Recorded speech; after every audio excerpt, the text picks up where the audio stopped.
Hello বন্ধুরা, শুক্রবারে লাঞ্চের থালিতে আছে এক বাটি একদম গরম ভাত, সাথে আছে একটু কাগজি লেবু, আর আছে কটা শসা,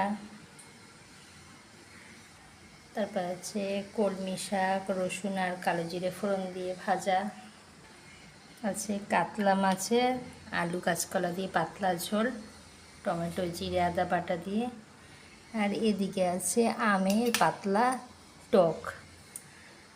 আজকের এই শুক্রবারের লাঞ্চের থালিটি বন্ধুরা আপনাদের কীরকম লাগলো অবশ্যই কমেন্ট করে জানাবেন।